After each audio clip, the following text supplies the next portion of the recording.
Thank you for joining us. Happy Wednesday. Appreciate everyone taking some time out of their busy schedules to listen to this topic. And this topic is one that I was trying to time just right, one to make sure we had speakers available, but also to get past the primary election and just sort of on the cusp as we're approaching the general election. So election security during COVID-19 is the title of this. A couple of years ago at our annual conference, we had one of today's panelists participate in something on cybersecurity and election security, which was very informative. And that issue continues to come up in the news. So today, instead of having a traditional webinar, we're going to do this more of as a panelist format. And so we've got three really well-qualified constitutional officers with us. We have from Leon County, Mark Early. He's the supervisor of elections here in my hometown. We have from Marion County, Wesley Wilcox, supervisor of elections. And from Hillsborough County, we have Craig Latimer.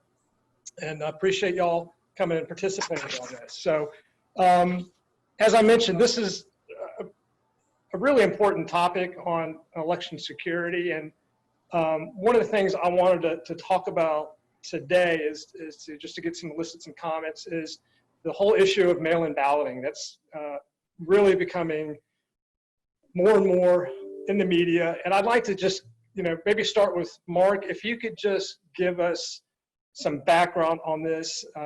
Is mail-in balloting just another name for absentee ballots? And what is kind of the, what's the framework in the state of Florida that allows supervisors of election to do mail-in balloting? And if you could just talk about some of the policies that address the actual timing of requesting a mail-in ballot and when they need to be submitted. Sure. And I would invite my fellow supervisors to join in for parts that I probably will inevitably miss. You've got a very qualified panel. Craig's our president of our association, and Wesley Wilcox is our president pro tem, and I'm the vice president. So we're all up to speed on this, but it's hard to hit everything. But essentially, vote by mail or absentee balloting has been going on in Florida really with no excuse really since 2002. It was officially designated vote by mail instead of absentee, I believe, in 2016. But in general, anybody that requests a vote by mail ballot, we send them one as long as they're a registered voter. We typically have a lot, what we call our initial ballot mail out. That's a kind of a standing request that people can make for 2 election cycles currently.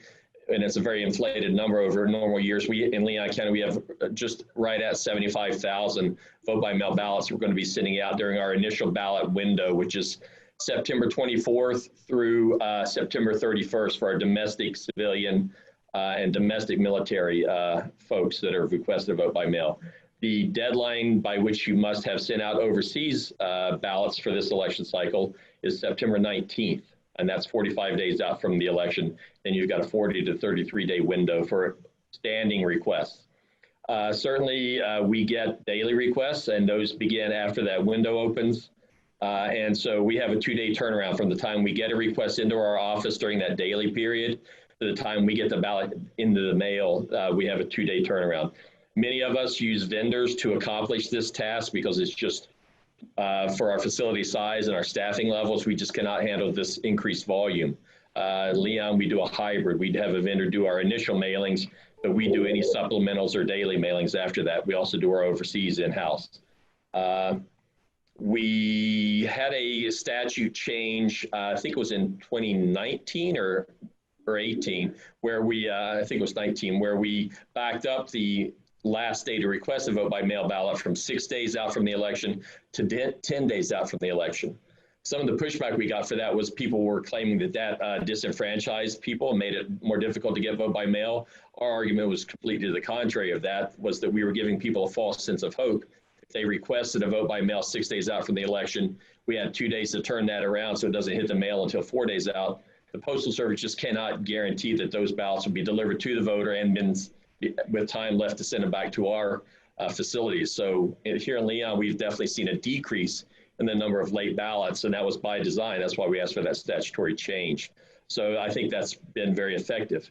After the 10-day close, you can still come in and pick up a ballot for someone who's not a family member. You know, earlier than that, you can pick up ballots for immediate family members as well as yourself and take them back home with you. But if there's a request and say somebody's homebound, but they need to send a neighbor to get it, inside of that 10-day window, we can actually give out ballots to a friend or someone that has been designated in writing to pick up a vote by mail and take it back to somebody. So I think that covers most of the timeline as far as the mail out. As far as receipt, the key point as far as us receiving voted ballots, we have to have the ballot in our office by 7 p.m. Tuesday, election night. Whether it's being mailed, postmarks don't matter, any of that. And frequently there's not even a postmark on our ballot envelopes when we get them back. But if we get it, say on Wednesday, there's just no legal way for us to count those ballots. We do have people positioned at the post office at 7 p.m. to grab those ballots as soon as they come off any truck or out of the machine. They get them back to our office. So we figure once they're in our possession, we can bring them in. I guess my last point I'd want to talk about, maybe two things. One would be the cure in case there's a problem with a signature. And the other is what's maybe the last day you should mail your ballots to us. Typically, and sorry about that, I've got a call coming in, I'll ignore that. If you haven't mailed your ballot back to us within a week is what my office is saying, then you should likely try and bring it to one of our drop boxes at our early voting sites. Early voting is going on for 2 weeks prior to the election. We will have drop boxes at every early voting site during the normal operational hours. And that includes here at my office. It's an early voting site. That goes on for 2 weeks. If it's outside of that window, if it's the Monday or the Tuesday before, the Monday before the election or Tuesday, we'll have drop boxes active at my location here. And I think most counties are doing something along those lines. You know, every county is a little bit different. And then if there's a problem with signatures, we get your vote by mail. That's a big concern. Everybody's concerned about signature matching.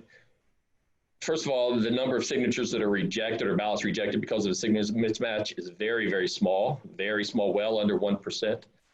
This past election, we had about 44,000 vote by mail ballots that we tabulated. We only had 70 rejected for any reason at all. And I think only about 40 of those were because of a signature mismatch. The other ones were because some of the ballots were from the president's primary election. So you just can't count those. And then we also only had about 160 late ballots, and that's in the past week since the election, and they're still trickling in slowly. But so overall, things have been very good. If you have a signature mismatch, we will contact voters immediately through mail, phone, and/or text by any means we have to let them know that they have a problem with their signature. And there's a form they can fill out with a place where they sign, and they can send us a copy of their driver's license. There's a whole list of identification forms that they can send us to cure that problem. And they have until 5 p.m. on Thursday after the election to get that cured. So that's the summation as far as I know it. And Wes has some points. Hey, Eric, if you don't mind, I'd like to just highlight two quick things to clarify two things Mark said. On a vote by mail request, the voter must request. We don't just arbitrarily send out ballots to everybody who has a name that has an E in it or something. So the voter must make a request, or a family member must make a request on their behalf.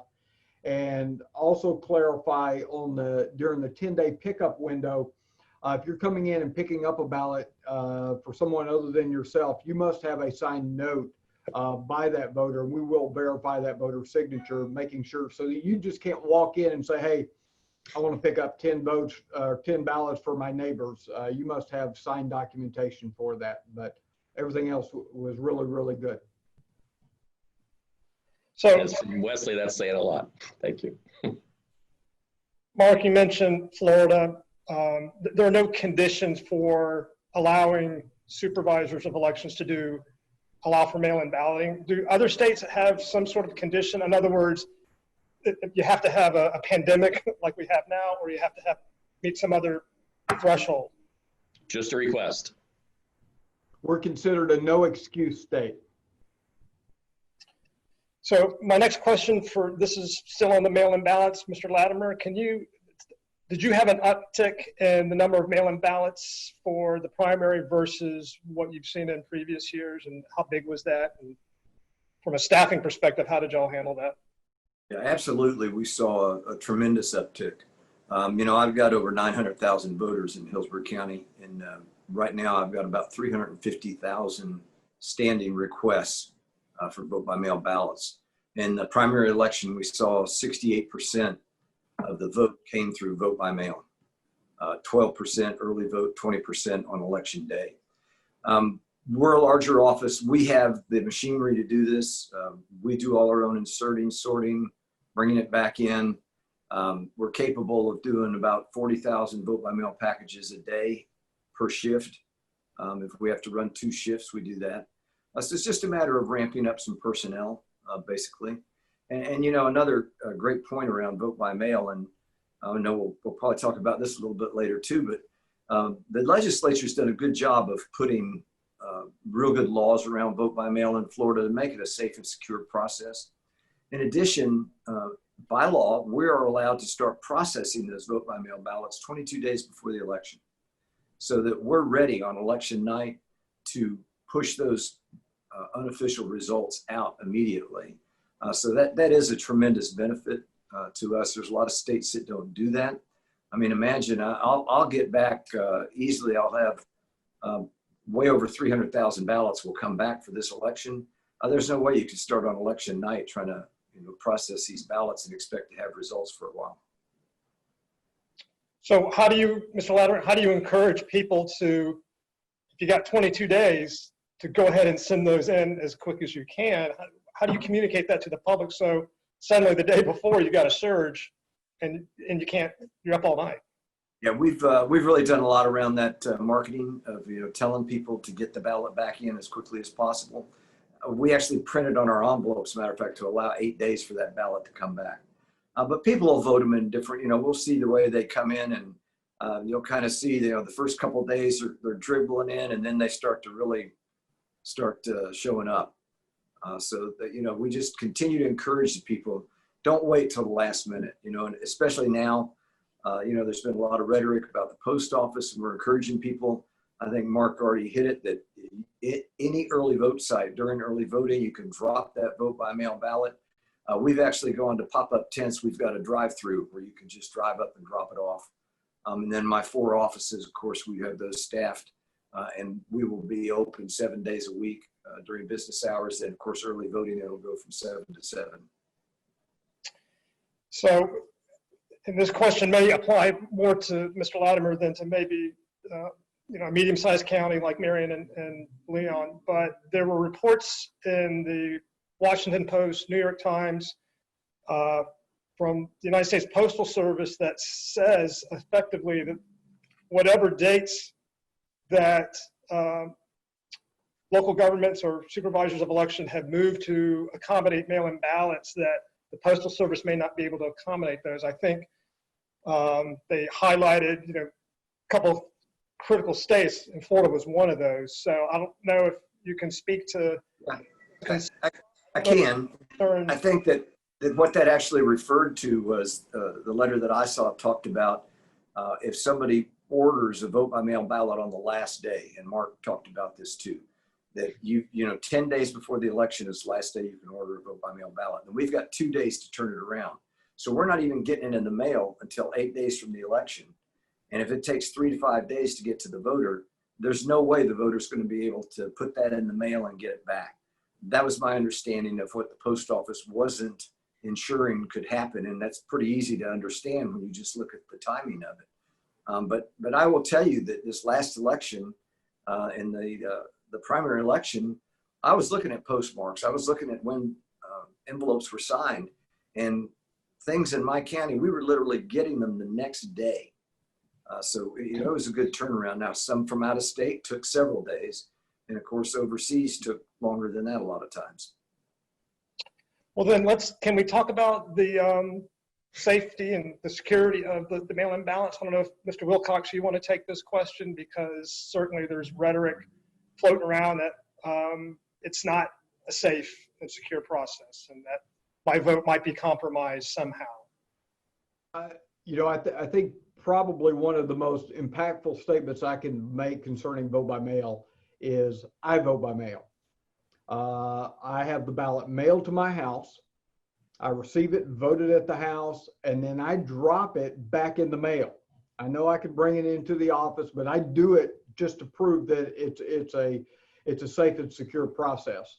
You know, in August, my numbers weren't what Craig's were, but you know, we did 37,000 vote by mails coming back. I'm sure out of 37,000 of something, something gets lost someplace. But I personally believe it's an extremely safe and secure mechanism. I know most of us, if not all of us, have the ability on our websites to go in, log in as the voter, look at the date that we, the elections office, mail it to you, give it 3 to 5 days through the Postal Service to ensure that you've got delivery. When you drop it back in the Postal Service, log back into my website 3 to 5 days after that, confirm receipt. We'll post that out on our website, the date that we receive it, the date that it's accepted. So there's a lot of mechanisms, a lot of tracking going on that to be able to provide that extra sense of, you know, knowing that your vote does get counted. So I think it's a very safe and secure process. Yeah, I'd second that too. The cat out of the bag. I actually tested putting my ballot in the mail because I voted by absentee or vote by mail since 1992, every single election, because I missed an election in 91. I was working because I realized at 7:30 election night, I'd forgotten to vote. I was so busy. So I just always vote by mail, always test that process. This election in the primary, I put my ballot in the mail without a stamp. And we don't pay the postage for the return, you know, with a BRM on the envelope. And it got to my office and was tabulated within 2 days. So even without a stamp, it got back to my office. Mine was a 6-day turnaround from the date it left my office, got to my house on a Saturday. I voted it Sunday, dropped it in the mail Monday, and it was back in my office Wednesday. And I will tell you just another point, you know, the 10-day window that the post office is talking about, their worst case scenario. Currently, I have over 75,000 vote by mail requests. So I know the vast majority of my people aren't even going to fall into that worst case scenario. And we know that it can turn around. I've tracked turnaround times for a number of years now. 40% of the people who vote by mail in Marion County return their ballot basically as fast as possible. In that first 10 days, I will have about 40% of people who return within 10 days from me mailing it. In 2018, on election day, my office processed 12,000 vote by mail ballots that came in through drop boxes in the mail that day.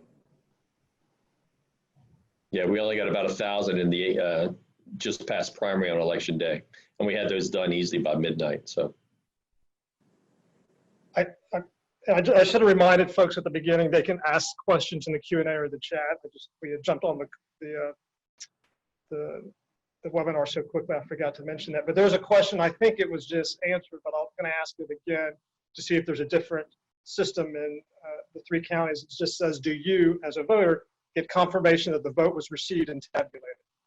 I will tell you a process that we're putting in place for this election cycle, and I have it. It's not. I've not advertised it yet, but I'm actually putting in place a system that will push out notifications if you opt in.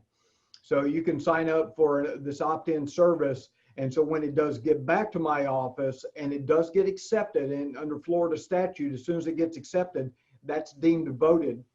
We will send you a push notification letting you know of that fact. Otherwise, you can go on the website and look for yourself, but it's not a push notification. You've got to go look for yourself. Yeah, we actually have been doing that for a while now.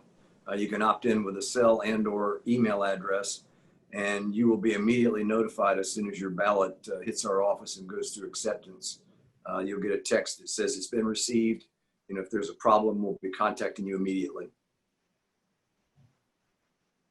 And I think Leon's got the same thing, Mark. Yeah, I think we do. Yeah, we were just bringing that up online because, yeah, it works with our one of our vendors. But again, you can also log in and see when we send it out, when we receive it, if it's counted, if there's a problem, just by checking it personally too. So, or you can call our office. But yeah, that's we every actually county. put it on the push too. That's every county that's available, by Yes. the way, not just our counties. Every county in the state is required to have a lookup to see if your ballot has been returned to the office. Right, the proactive lookout, meaning you, the voter, go look for something. But several of us are starting with that push notification, opt-in push notification. So with an anticipated increase in mail-in balloting for the general election, what are your offices doing to gear up, accommodate that increase? Are your current budgets able to accommodate an increase in the printing costs? Are there poll workers that you have to utilize? How is this working out? I can tell you again, in my county, yeah, we're gearing up for it. We do have additional printing costs. We're looking at a 2-page ballot right now, 3 faces. So, there's going to be costs involved with that for sure. We will have to bring on additional people for processing the vote by mail ballots. As far as our Blue Crest Reliavote system that we have, that's actually, it's kind of interesting. It only takes one person to run the machine, but it takes 4 people to sit there and put the supplies in constantly. So that's a process that you have to go through too. Yeah, so we'll gear up for it. But like I said, it's just a little bit more volume. We've got the capacity to be able to do it. In the last election on that the first run that Mark referenced, we sent out 295,000 ballots, and then sent out additional ballots after that. I think we ended up with 345 that we sent out, 345,000, and got back 155,000. Yeah, we've done similar. We've started our tabulation process earlier. We brought in more people to do simple things like the envelope opening. That's a process where you have to do it in a very methodical way. First, you verify the signatures. Once signatures verified, you can open the envelope. You separate the envelope from the ballot, which is in a privacy sleeve, and then as a separate step, take the envelope and take the ballot out of the privacy sleeve. And that all takes people to do that. So we doubled our capacity there. We've brought online another high-speed tabulator to tabulate the ballots once they're opened up. And certainly, we've been really pushing the message that get your requests in early. It's voting insurance or election insurance. Vote by mail you don't have to vote by mail if you get it, but in case there's a problem with your polling place. So we've been trying to push those numbers up, and it's been a great response from the community. Another thing is with these added expenses, lots of added expenses in postage and the cost just for printing those envelopes, very highly specialized envelopes, and they're not cheap. We're certainly using the CARE money that we've received from the federal government through the state to help pay and offset some of those costs. And I, like my colleagues, probably, we saw this coming several months ago. And so currently, I've got, probably another 300,000 envelopes that's inside and outside on top of the 100,000 I know I'm going to use in my office just in case, because we don't know what the next, 62 days are going to afford us, to where I know we won't go all mail as a state, but our request rate could go from, a 30% to 50 or 60%. We just don't know at this point in time. And so having those supplies on hand and prepped and ready to go is one of those expenses that, really we hadn't thought about when we did budgeting over a year ago. So the CARES money, handling some of those, as well as, the legislature increasing that processing time for us, I think is going to make us in the state of Florida very well positioned on election night. We're going to get that crush. Craig mentioned several thousand on election day. Mark had 1,000 on election day, which is big on a one-day drop, just walking through the door, dropping them off. But I think we're all fairly well positioned rolling into 7 p.m. election night. Mr. Wilcox, there's a VIP from your county that's asking a question.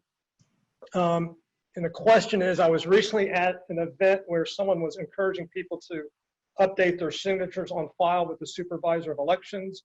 How important is this to do?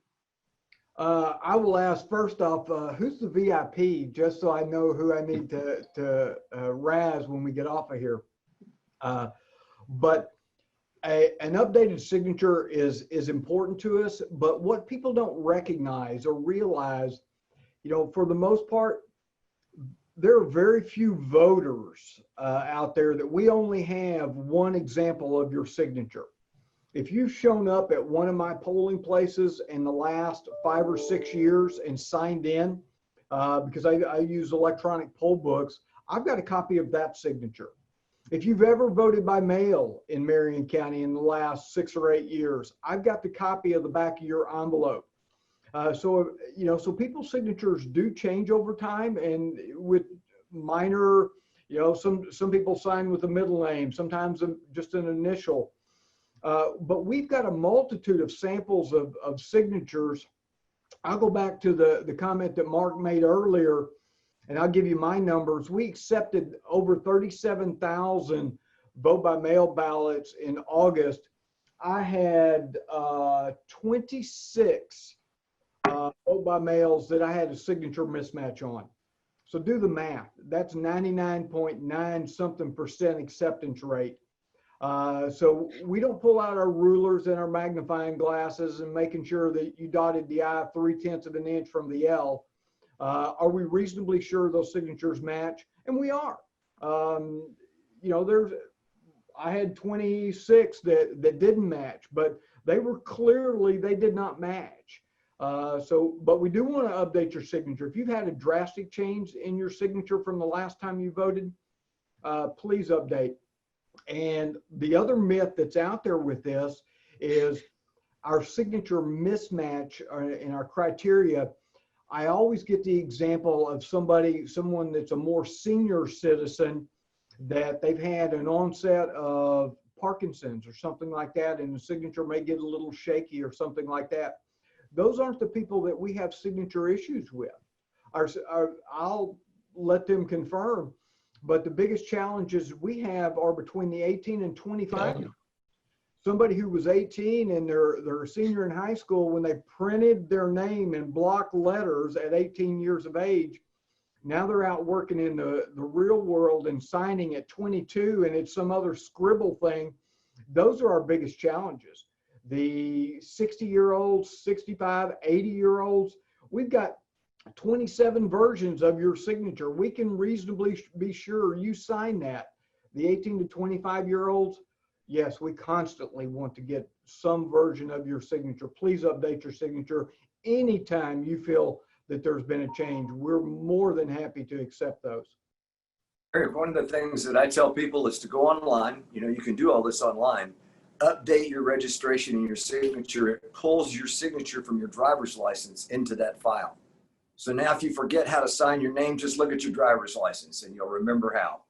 We have that one on file for us. Yes. That was a follow-up question that somebody had, so that was, I think, pretty informative. Let me just ask, and we'll get off the mail-in ballot stuff, but it's the issue du jour. I just thought it was important for us to address it in full, and I appreciate your answers. But really, I think with the convenience of mail-in balloting and people now having at least some comfort with, well, this is just another name for absentee ballots and you're allowed to do it. I'm going to assume that you're going to see an increase in voter participation. And are you able to compare what happened in this primary versus the last one? And what is your association anticipating happening in the general election with more and more people actually voting by mail? Yeah, I think that, again, I think that the counties are ready for this. We saw it in the primary. Generally, over the past years, about a third of the voters voted by mail. We saw it jump in the presidential preference primary. We went over 50% in my county for the first time. And then of course, 68% in this primary election that just passed. So we're expecting to see a lot of people that are going to vote by mail. And quite frankly, from our standpoint, that's an easy planning process for us. We know how many we're going to send out. We know historically how many of those we generally will get back. We can staff based on those numbers. You know, if I go election day and all of a sudden, you know, half of my voters show up, it's not going to be pretty.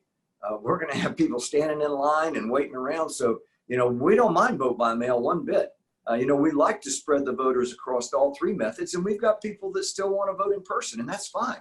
We're going to have a safe and healthy environment for them to do that. But all the colleagues that I've talked to around the state, everybody is ready for this. We're prepared for it. It's just going to be more work. You know, some of the smaller counties, they actually do the folding and inserting in the envelopes themselves by hand. You know, medium-sized and large counties don't have that luxury. You know, we've got too much volume to be doing something like that. So I think that, and I think Wesley hit it on the head too, that Florida, for I think one of the very first times, has put themselves in a position to be the shining star on election night by being able to produce unofficial results. Right after 7 o'clock, you're going to see numbers start coming out from every one of the offices in this state. And let me mention, you did ask about what our anticipated turnout is. The turnout in the primary, I think I saw a report that it was the highest in the last decade in that type of a primary. I think in the general election, I highly suspect that the state of Florida will be close to an 80% turnout, which I think will probably be historic. But we all know, we've done this for a number of years. We know presidential elections, you know, you talk to a certain percentage of the voter on the street, and in their mind, there's only one election once every 4 years anyway. And so those people show up, and we know that even in a slow presidential election, that's 75%. In a hot one, we're going to bump up to about 80%. And so we know that's coming. We can prepare for that, you know, 62 days out beforehand. But vote by mail is going to allow us to alleviate some of that congestion at a polling place. I think our polling places, if you look at Florida as a whole, we've done a third vote by mail, a third early voting, and a third election day. I think in this election, election day is going to drop. I don't think it's going to hit a third. And I think vote by mail is going to surge ahead. And then early voting is, if it doesn't outshine vote by mail, it's going to be really, really close. So I think those two methods, I think by election day, we will have well over 65%, probably 75% of those who are voting will have voted before election day. Yeah, I completely agree with that. In Leon County, we probably have one of the lowest vote by mail usages in the state. We were in the low 20%, with the election day in the mid 30s and the early voting, because we started early voting here at the Leon County Courthouse, you know, well, way over maybe nearly 2 decades ago. And that's usually in the mid 40s. So this past election, we were nearly 60% vote by mail. So way about triple our vote by mail usage, or nearly, so 2.61, I think is the number I came up with. And our early voting and election day were basically split in half. So that's kind of what I expect going on into the general. I think election day will probably tick up some, but as both my colleagues pointed out, the volume of vote by mail is making in-person voting a much safer experience in this time of pandemic. There were no lines, nothing even close to lines. On some of what would normally be my busiest early voting days or my busiest polling sites on election day, there were times when they were completely empty of voters. So, you know, it's a much different ballgame, and I think it really serves the voters well. And it does make our planning in some ways easier, because we see what our volumes are going to be ahead of time. And that takes our staffing requirements a little bit lower. And if we have last minute problems with poll workers or something like that, we're more able to react to that without displacing as many voters, because so many more have already voted by mail. So it really sets us up well in many ways. So with the theme of election, it can shift to the cyber piece of it. And because this was such a deal after the 2016 election, can you talk about what are, when we hear about cyber threats to elections, what are they referring to? Are they referring to the voter database? Are they referring to manipulating the results later? Can you kind of give some background on that and then talk about what your association has done over the past couple of years, really between 2016 and 2020? And I'll, Mark, you. Sure, I can start with that, but yeah, certainly everybody chime in. I think, what are people referring to when they talk about cybersecurity? I think it depends on who's talking. If it's the press, it can mean all kinds of weird stuff. If it's us, I guess the key threats we see, the real threats we see are, frankly, it's more from phishing than anything. I think for the most part, our networks are secure. Knock on wood, they're as secure as we know to make them. I think we've had good partnerships. What I tell everybody, really 2016 was a blessing in disguise, or, the silver lining out of that was that we were hit by a potential impact. It didn't have really any impact. I think we're all very certain of that. But it opened a lot of eyes that we need to build partnerships and have better funding sources. We can't be these islands unto ourselves where we're left to our own designs. And frankly, the smallest county out there with the least resources becomes the biggest target, even though they don't have a whole lot of potential votes to sway. It's a potential end to the system. And I think building those partnerships at the federal and state and even county to county level have really put us in really a good situation going into the 2020 presidential elections. I think that's without a doubt the silver lining. But the weaknesses out there, and I don't want to go into too much, but frankly, I don't see a whole lot of real big weaknesses. Our voting systems, I think, are extremely secure. They're offline. We've got paper backups, and I think we've done a lot of things to really protect that infrastructure. And there's a lot of physical security built around that too, with cameras and multi-factor authentication to get into our key programming rooms and that kind of thing with very restricted access. So there's a lot of protections there. Voter registration, I think the chief mitigation factor there against cyber attack is, first of all, educating our staff on proper practices if you're going to be using these systems, especially around the area of email. Upgrading our security capabilities within our infrastructure, our network infrastructure. And I think there's been a lot of money and a lot of focus on towards doing that, which I think has made us very secure. And then, basic things like lots of backups, very good current backups, but extending a long time back in time so that you can rebuild because you don't always know when that little bomb might be planted that kind of goes off and kills your database. So, and then paper backups for everything, not just your ballots, precinct registers. Most of us, I think all of us on this call, and the majority of counties at this point in Florida have electronic poll books, which has improved security in many ways as far as like duplicate voting and or attempts to do that. But anytime you're online, you face the possibility of that system being brought down somehow.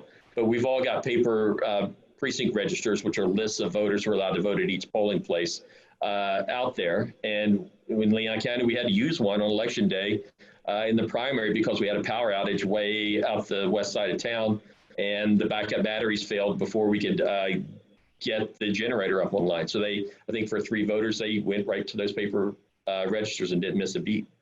So and I'm sure I've missed some things.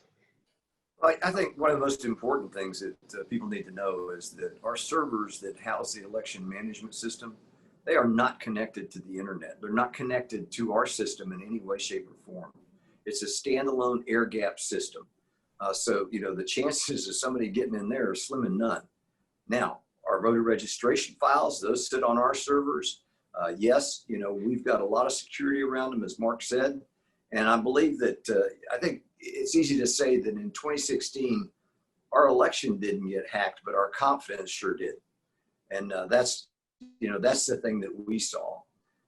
One of the things that I hear all the time from people talking about is going to end to the registration system and they're going to create mayhem. Well, let me remind you what we've already told you, that 40 days before the election, we're sending out vote by mail ballots to people. We've already pulled that information. 15 days before the election, early vote starts. 70 to 80% of the people have already voted prior to election day. When is somebody going to go into this system to try and figure out who's voted where and when and do something with a database? And as Mark said, we've got backups to all that too. So, it's really simple to recreate that. Let me add in one major point. Cybersecurity is extremely important to us, and we recognize and use a line that people have used in the past. Going into the cybersecurity world is kind of like entering a race that has no end. So we'll continue to work on those fronts. But I'll tell you the thing that concerns me the most is disinformation and misinformation. Those two things, they're being spread. People, somebody said earlier, what do you mean exactly? Well, multiple outlets are spreading this just mass of mis and disinformation that is shaking the confidence of our voters and our systems.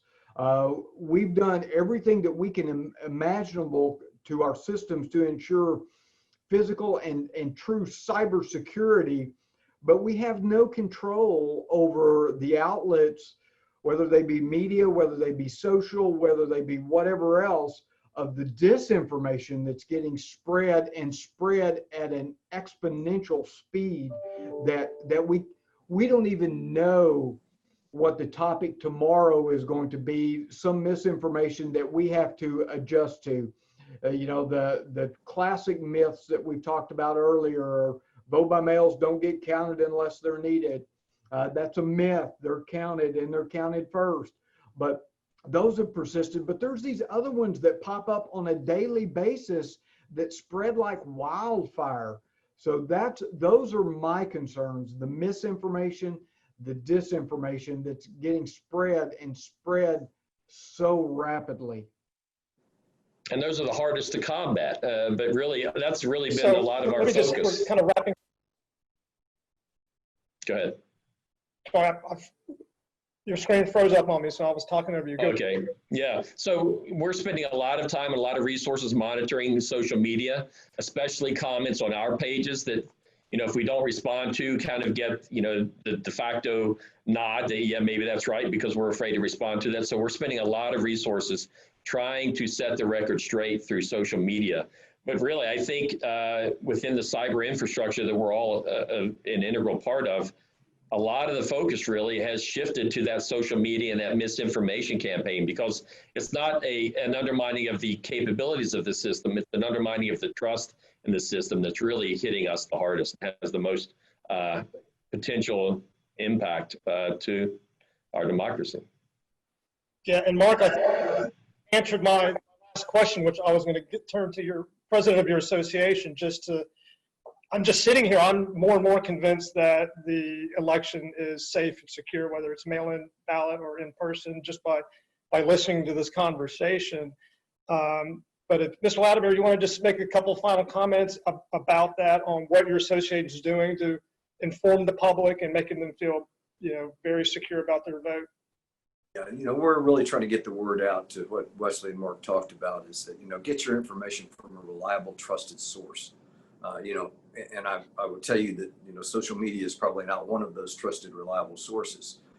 So, stay away from that. But, one of the important things that I think I'd like to mention for people that they need to know this is that before every election, every county in the state conducts a public logic and accuracy test.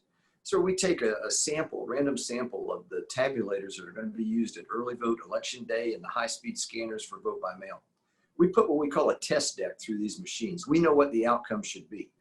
It's to ensure the logic that they can see every single line where a vote can be cast on that ballot. And of course, the accuracy that it counts correctly.